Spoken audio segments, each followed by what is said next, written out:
What is going on, ladies and gentlemen? It is Killer Drone, and welcome back to the Minecraft How to Build series. And in today's episode, I'm going to be showing you guys how to do some landscaping around your builds in order to make them look a little bit better. So in the last episode, we created this Minecraft starter house, and that is what I'm going to be working with today. I am going to do all of the landscaping around this area in order to make this build feel more alive. Right now, this area feels very much like an area that is kind of cut and dry. It doesn't have a lot of interesting aspects to it, but by adding in some wheat fields, some cow fields, things like that, we can really make an area feel like it's actually lived in, and that is going to be our goal for today's episode. So as you can see in the top left hand corner, we do have a recording section, and that is because I'm actually also recording this for the previous episode. So they're watching it in a time lapse right now, and you guys who are watching right now are seeing it live. Kind of a weird thing that we're doing here, but I digress. Let's go ahead and let's talk about a landscaping palette for this area. And to be honest with you, this is a starter house, which means we probably want to use a lot of starter materials for this. So I'm thinking things that are very easy to get a hold of. So things like path blocks are very easy to get a hold of. You can just use your shovel on a piece of grass and get path blocks very easily. Also, things like gravel are pretty easy to find underground, so that's a good block to use, as well as things like cobblestone. And this is just going to be for our paths in order to give them a little bit of an extra extra detail, make them feel a little bit more alive, I guess. Also, any type of slabs will do good in this area, as well as if you want to mix in some andesite, also another good thing that you can do. But let's see what we can do here. I'm just going to get started, and I'm going to make a very, very rough path here. And like I said, this is going to be very random, but we're basically just going to do something like this. This entire area, I want this to be very downtrodden. So this is our main entrance into our base. This is our underground workshop, like our underbase workshop. And then over here is kind of a side entrance. So I want the side entrance and all of the other entrances there to be pretty much looking like they are walked between a ton. So pathing blocks all through here are going to make that area stand out a bit more. Just like so. So as you can see, pretty heavily downtrodden. Not too bad, but we're going to come back in with gravel and stuff as well and make it look even worse. So just like that. And you're going to want to actually do your pathing kind of wide in Minecraft, especially right around your buildings, because think about whenever you're walking from building to building, you kind of do loops, so you kind of want everything to be a bit circular. You don't want things to be straight into everything. So now what I'm going to do is I'm once again going to randomly place things. We're going to go with gravel this time, and I'm going to be a little bit more sparing on the gravel than I am with other things, just because gravel in my texture pack combines with other blocks around it, so it can be a little bit much. So now we have something that looks a bit like that. It's not bad, but it's not great either. So let's go ahead and also mix in just a bit of cobblestone. Cobblestone is one of those blocks that other blocks overtake it whenever you're talking about a path. So that's really nice, and in my texture pack, it also does that. So as you can see, the gravel actually overlays into the cobblestone, and so does the grass and things like that. So adding in just a bit of cobblestone here and there, just making the path look a little bit more like it is an established feature here. So something like this. In fact, I'll probably heavily around this front entrance, probably go pretty hefty with some cobblestone just to make this area look a little bit more like it's supposed to be there, like it's supposed to be cobblestone. So something a bit like that. And there we go. That's not looking bad. This area could probably use some more work over here. And pathing is one of those things that it could take a good while to do in order to make it look just right. It's not one of those, hey, there's a perfect formula and you follow this and it's going to come out looking okay. It's one of those that you just you got to get a feel for it. And you may tear out a path 4 or 5 times before you get something that looks really good. And I think this one's doing okay. I think for this area, this one is doing okay. It's not great. It's not great by any stretch of the imagination, but it's doing what we need it to. It's doing exactly what we need it to. And, well, okay. Apparently there is a hole under the ground there, but anyway, as you can see, that looks a lot better already than whenever we had no pathing at all around here. Now, along the outside edge over on this side, I'm probably going to add in another small path that goes underneath here. So I'm just going to remove out this wool, and I'm going to do a very, very not as prominent as this path out here, where this path is very, very prominent. I'm going to do like a little small path going through here and kind of connecting up to this area. So something a little bit more subtle going through here. Nothing big at all. So something like that. Get a little bit of gravel in there as well, like so. In fact, I may even replace some of these dirt blocks, or not dirt blocks, path blocks with gravel. I think that could look cool, but there you go.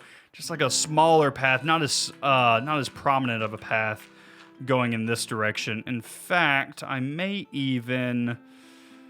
I don't really like how the gravel takes over so much of this, so maybe I'll just leave it all as path blocks.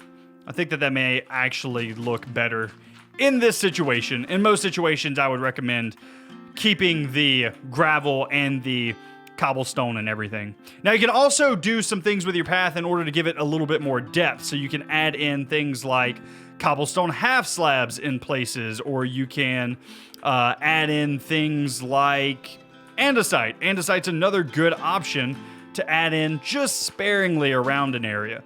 It's not a whole lot, but it is a different texture slightly, and it can add a little bit of something different to an area. So there we go. I think that that's a nice path out here in front connecting up these areas. Now, the next thing that you can do for landscaping would be something like adding in a wheat field. A wheat field is a great way to make something look a whole lot better. So right here in this area, I have a ton of flowers. This looks like some type of sunflower field.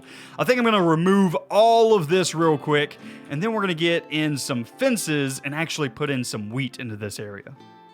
So I now have this area cleared out of all of those flowers and grass, and there's a couple of different ways that you can tackle things like a wheat field. You can do a wall, or you can do a fence.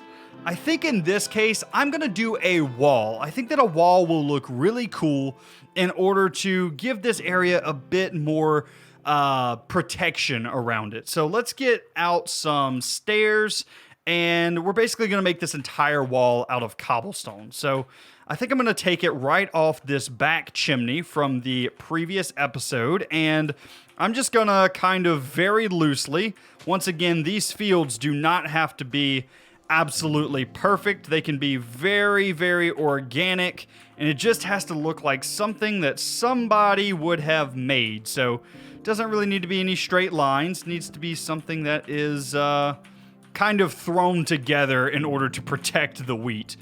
So something a bit like that. That could be a nice...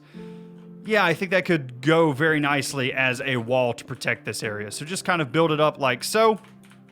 And then what I'll do is I'll come in, and every other one I'll do as a slab, just to make this look a little bit like it has a little bit more depth, like so. Just like that. And then I'll probably come in with stairs in between that, just to give something different to look at. So I'll probably even turn those on their side like that, in order to give that a different look as well. So now we have something that looks a bit like this. In fact, this one is wrong. That should be like that. So now we have something that looks a bit like this. Again, it's a very, very messy wall, but it does work. It does definitely work. In fact, I may even replace some of these slabs that I have here with some walls, some cobblestone walls, just to give it an even more different feel to this. So something like that could look good. A little bit random, but that's fine. That's fine. I think that it looks good. Okay, let's go ahead and get in a water bucket somewhere around here in the middle. And then we need to hoe this entire area in order to get farmland. And then we're just gonna place some wheat. I'm gonna go for the decorative route here, which wheat is much more decorative than any of the other crops, just because wheat can grow too tall. Whereas carrots and potatoes and things like that, they're pretty low crops, like they grow pretty low to the ground. So things like wheat are usually a better option if you're going for something decorative. If you're not going for anything decorative, then it doesn't particularly matter what you pick to grow. If you're doing this in your survival world and not doing it in creative and you need carrots and potatoes, then go ahead and do carrots and potatoes. Another decorative option is to actually place trap doors on top of your water sources. It's still going to fertilize, or not fertilize, but hydrate all of the farmland around it. But as you can see, it covers it up and makes it look just a little bit nicer. It makes it to where that blue that's in your garden doesn't pop out quite as much. Now all you need to do is get in all of your wheat seeds and then go ahead and bone meal it all up or wait for it to grow, and then you'll have a nice little wheat field right next to your build. So there you go. You now have a very nice wheat field right next to your building, and it looks nice. It's a nice little detail to add just on the outside of a building to make it feel a little bit more alive and lived in. I absolutely love doing things like this. Another thing that you may want to do is, if your wheat field's just a little bit of a ways from your house, just add in a path. A small path right up in here will look great just to make things feel a little bit more connected. You want it to feel like these people actually check their garden and don't just, kind of let this stuff overgrow all the time. So just add in a couple of path blocks here and there, and then maybe in some gravel or something like that around this area, just like so. And there you go. Now it all looks a little bit more connected. The next thing that I would recommend for an area is flowers. Anything that just adds a little pop of color into areas is absolutely perfect. And you want to do that. You want to make this area feel very poppy. You want things to feel like people are growing flowers here and things are looking good. So any type of leaves in order to represent bushes or too tall flowers or anything like that that you can get into an area will look good. It'll make the area feel better. So I'm gonna go ahead, I'm gonna grab out, in this case, maybe some rose bushes, some oak leaves, and then I kind of want a too tall flower as well. So maybe we'll do some lilies of the valley. So I'm gonna do like a little bit of an overgrowth, maybe here. And this overgrowth is just going to be something that an area is basically established as having kind of an overgrown area nearby. So you can do something simple like that. You can also just come through with bone meal in certain areas where you see how I did with the water here and it's very, very flat. You can just come through with a bit of bone meal, kind of let that area grow back up. So do something a bit like this, and then you may want to come back through and remove some of the flowers. It could get a little bit too much, and you don't want this area to look unkempt, I guess is the best way to put it. You don't want this area to look overgrown, but if you want to add back in some grass, just like so, you can totally do that. That is totally fine to do, and it'll still look really, really good. So there you go. That's looking a lot better just by adding in a little bit of an overgrowth there. And then another thing you can do is add in some type of cow farm. Any type of cow farm, pig farm, anything like that. I'm probably going to do this off the back of my house, and fences don't have to be perfect. Fences, walls, things like that do not have to be perfect. So something like this will look even better than a regular straight up square fence.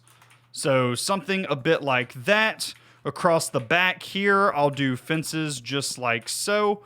And you can add in a fence gate there. I'll probably put my entrance right here. and I'll just do a small fence gate just like this right there. So now we have like a little bitty animal pen at the back. If you're in survival, you'll obviously move those guys in there. You'll move animals in there. But since I'm in creative, I'm just going to get a cow spawn egg and come over here and bloop, bloop, bloop, bloop. And now you got 4 cows to do cow things.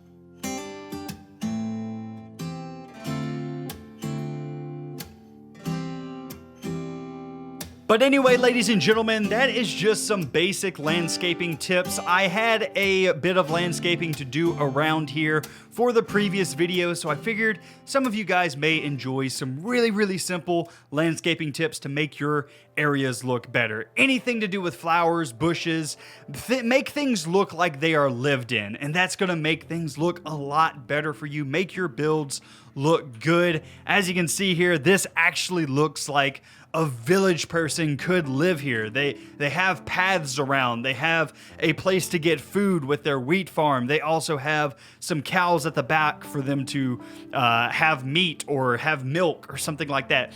Things like this just make the world feel more alive. So anyway, guys, I do hope that you enjoyed this video, another how to build episode. But anyway, guys, that's going to be it for me today. I do hope that you enjoyed, and I will see you in the next one. You guys have a great day.